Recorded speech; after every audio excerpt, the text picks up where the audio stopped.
Hello friends, कैसे हैं आप। तो हम आज पढ़ेंगे अगला मॉडर्न हिस्ट्री का अगला क्वेश्चन। देखिएगा, इसके पहले हमने एक वीडियो में मॉडर्न हिस्ट्री के कुछ क्वेश्चन किए थे और आगे का क्वेश्चन देखेंगे। सती प्रथा को गैर कानून किसने घोषित किया था। तो सती प्रथा को गैर कानूनी विलियम बेंटिक ने किया था। अगला क्वेश्चन देखिएगा, अफगानिस्तान के प्रति आक्रामक नीति किस वायसराय ने अपनाई थी। तो लॉर्ड लिटन ने। 1876 ईस्वी में लिटन के वायसराय बनकर आने पर अफगानिस्तान के प्रति अपनाई गई नीति में परिवर्तन आया। कुशल आक्रामकता की नीति के स्थान पर अग्रामी नीति का अनुसरण होने लगा। अगला क्वेश्चन देखिएगा, लॉर्ड लिटन निम्नलिखित में से किससे संबंधित नहीं है। तो इसने कौन कौन सा एक्ट पारित किया था। तो स्ट्रेची कमीशन, फिर सशस्त्र अधिनियम, अगला वर्नाकुलर प्रेस एक्ट और इल्बर्ट बिल इसने नहीं पारित किया था। तो इसका आंसर हो जाएगा डी। इसका एक्सप्लेनेशन देखिएगा, लॉर्ड लिटन इल्बर्ट बिल विवाद से संबंधित नहीं था। इल्बर्ट बिल वायसराय रिपन के कार्यकाल में पेश किया गया था। इसके बिल में वरिष्ठ भारतीय न्यायाधीशों को यूरोपीय अपराधियों पर मुकदमा चलाने की अनुमति की मांग की गई थी, लेकिन इस यूरोपीय अधिकारियों ने इसका विरोध करके इस कानून को पारित नहीं होने दिया। अगला क्वेश्चन देखिएगा, अगला क्वेश्चन, किसने सिंध विजित कर उसका अधिग्रहण किया था। तो नेपियर ने। गवर्नर जनरल एलनबरो के काल में 1842 से 1844 ईस्वी के दौरान 1843 ईस्वी में चार्ल्स नेपियर के द्वारा सिंध को पूर्ण रूप से ब्रिटिश साम्राज्य में मिला लिया गया। यह प्रथम आंग्ल अफगान युद्ध का एक प्रमुख परिणाम था। अगला क्वेश्चन देखिएगा, भारतीय इतिहास के औपनिवेशिक काल के संदर्भ में सूची फर्स्ट को सूची सेकेंड से मिलाना है। तो देखिए कौन सा आंसर सही है।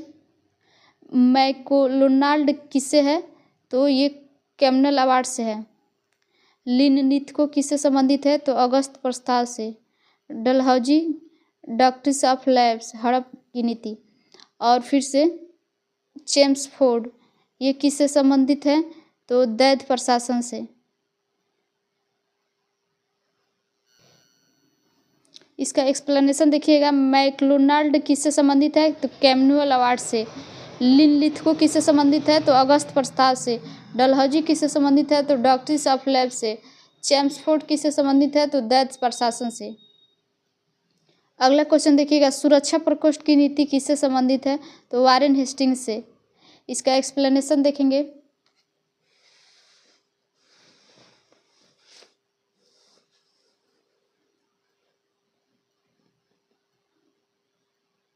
सुरक्षा प्रकोष्ठ या घेरे की नीति से वारेन हेस्टिंग्स तथा वेलेस्ली संबंधित थे। वारेन हेस्टिंग्स ने मैसूर और मराठों के साथ युद्ध और अन्य भारतीय रियासतों के साथ बराबरी का पदवी प्राप्त करने की भावना से किया। इस समय कंपनी ने अपने राज्य के चारों ओर मध्य राज्य बनाने का प्रयत्न किया। इसका उद्देश्य केवल अपने राज्य की रक्षा करना अथवा हम यह भी कह सकते हैं कि अपने पड़ोसी राज्यों की सीमाओं की रक्षा करो ताकि अपनी सीमाएं सुरक्षित रहे। उस समय भय मुख्यतः अफगानों और मराठों से था, इसलिए कंपनी ने अवध की रक्षा व्यवस्था के कार्य को इस शर्त पर संभाला कि अवध का नवाब उस व्यय का बोझ उठाए और इस प्रकार अवध की रक्षा ही बंगाल की रक्षा थी। वेलेस्ली के आने से कंपनी के भारतीय रियासतों के साथ संबंधों में परिवर्तन आया। वेलेस्ली के उद्देश्य भारतीय रियासतों को अपनी रक्षार्थ कंपनी पर निर्भर करना था। उसने भारतीय रियासतों को अंग्रेजी राजनीतिक शक्ति और सैनिक रक्षा के घेरे में लाने का प्रयत्न किया। अगला क्वेश्चन देखिएगा, लॉर्ड वेलेस्ली की सहायक संधि को स्वीकार करने वाला पहला मराठा सरदार कौन था। तो पहला मराठा सरदार सहायक संधि को स्वीकार करने वाला पेशवा बाजीराव द्वितीय था। तो इसका एक्सप्लेनेशन देखिएगा, वेलेस्ली ने भारतीय राज्यों को अंग्रेजी राजनीतिक परिधि में लाने के लिए सहायक संधि प्रणाली का प्रयोग किया। उसने सहायक संधि का स्वीकार नहीं किया। इस प्रणाली का अस्तित्व तो पहले ही था, लेकिन वह धीरे धीरे विकसित हुई। संभवतः डुप्ले प्रथम यूरोपीय था जिसने अपनी सेना किराए पर भारतीय राजाओं को दी थी। अंग्रेजों ने यह भी प्रणाली अपनाई कि प्रथम सहायक संधि 1765 ईस्वी में अवध से ली गई है।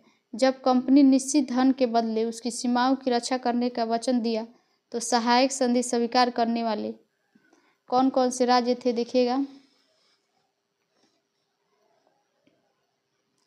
हैदराबाद 1798 से 1800, मैसूर 1799 ईस्वी में, तंजौर अक्टूबर 1799 ईस्वी, अवध नवंबर 1801 ईस्वी, पेशवा दिसंबर 1802 ईस्वी और बराड़ के भोसले दिसंबर 1803 ईस्वी। सिंधिया देखिएगा फरवरी 1804 ईस्वी, जोधपुर, जयपुर, मछेड़ी, बूंदी और भरतपुर, यह सभी सहायक संधि स्वीकार करने वाले थे। दौलत राज सिंधिया और दशवंत होलकर दोनों पूना में अपने को सर्वश्रेष्ठ प्रदर्शित करना चाहते थे। बाजीराव द्वितीय सिंधिया का साथ दे रहा था। उसने 1801 ईस्वी में जसवंत के भाई की हत्या कर दी। परिणाम स्वरूप जसवंत होलकर की सेना ने पूना पर आक्रमण कर पेशवा और सिंधुआ की सैनिक को हरा दिया और पेशवा बाजीराव द्वितीय ने भागकर बसीन में शरण ली। 31 दिसंबर 1802 ईस्वी को अंग्रेजों से संधि की। उस संधि का नाम था बसीन की संधि। उस संधि की प्रमुख शर्त थी कि पेशवा बाजीराव द्वितीय ने अंग्रेजों की सदस्यता स्वीकार कर ली। इस संधि को मराठों द्वारा अंग्रेजों के साथ की गई प्रथम सहायक संधि की संज्ञा दी गई। अगला क्वेश्चन देखिएगा, लॉर्ड मेयो के 1870 के संकल्प के बारे में निम्नलिखित में से कौन से कथन सत्य है। तो मेयो के 1870 के संकल्प में बारे में देखिएगा कौन सा कथन सही है। पहला है, केंद्रीय और प्रांतीय वित्त को विभाजित करने वाला यह पहला कदम था। प्रांतीय सरकारों को कुछ सेवाएं प्रस्तुत करने का अधिकार दिया गया था, तो ये भी सही है और फर्स्ट वाला भी सही है। केंद्रीय और प्रांतीय वित्त को विभाजित करने वाला यह पहला कदम था, सेकेंड सही है। फिर तीसरा देखिएगा, इसने मौजूदा असमानता को सुधारने का प्रयास किया, ये भी सही है। और इसने प्रांतों की वास्तविक आवश्यकताओं पर ध्यान केंद्रित किया। तो देखिएगा फ्रेंड्स, ये चारों ऑप्शन सही है, तो इसका आंसर हो जाएगा फर्स्ट। इसका एक्सप्लेनेशन देखिएगा, वायसराय मेयो का शासनकाल 1869 से 72 ईस्वी तक चला। उसके शैक्षणिक और प्रशासनिक सुधारों के स्मरण किया जाता है। उसने प्रशासन में सुधार के लिए प्रत्येक अलग अलग प्रशासन से पत्राचार के उपरांत 14 दिसंबर 1870 ईस्वी को एक संकल्प जारी किया, जिससे मेयो रिजोल्यूशन या प्रांतीय सरकारों का चार्टर भी कहा जाता है, जिसमें केंद्रीय और प्रांतीय वित्त को विभाजित करने की दिशा में पहला कदम उठाया गया और साथ ही प्रांतीय सरकारों को कुछ स्वायत्तता देते हुए उन्हें जेल, शिक्षा और चिकित्सा सेवाओं के लिए केंद्रीय राजस्व से कुछ राशि दी गई। साथ ही उन्हें इच्छा अनुसार प्रशासन करने के लिए कहा गया तथा साथ ही मौजूदा असमानताओं को सुधारने पर जोर दिया गया। प्रांतों की वास्तविक आवश्यकताओं पर ध्यान केंद्रित किया गया, तो इसलिए कथन चारों सही है। निम्न में से किस देशी रियासत को अंग्रेजों ने अपने क्षेत्र में नहीं मिलाया था, तो इसका आंसर हो जाएगा ग्वालियर। एक्सप्लेनेशन देखेंगे, प्रश्नगत विकल्पों में से ग्वालियर रियासत को अंग्रेजों द्वारा अपने क्षेत्र में नहीं मिलाया गया था। सिंध का विलय एलनबरो 1842 से 44 ईस्वी के शासनकाल में किया गया। डलहौजी के काल में कुशासन के आरोप में अवध का विलय 1856 ईस्वी व्यक्तिगत सिद्धांत के द्वारा। सतारा का विलय 1848 ईस्वी में किया गया था। तो सतारा का विलय 1848 ईस्वी, अवध का विलय 1856 ईस्वी में हुआ था। अगला क्वेश्चन देखेंगे,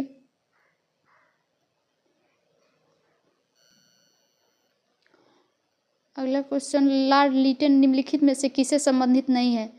तो किससे संबंधित नहीं है, इल्बर्ट बिल इससे संबंधित नहीं है और स्ट्रेची कमीशन, सशस्त्र अधिनियम, vernacular press act. Ilbert bill से लॉर्ड लिटन संबंधित नहीं था। इल्बर्ट बिल विवाद वायसराय रिपन के कार्यकाल में पेश किया गया था। इस बिल में वरिष्ठ भारतीय न्यायाधीशों को यूरोपीय अपराधियों पर मुकदमा चलाने की अनुमति देने की मांग की गई थी।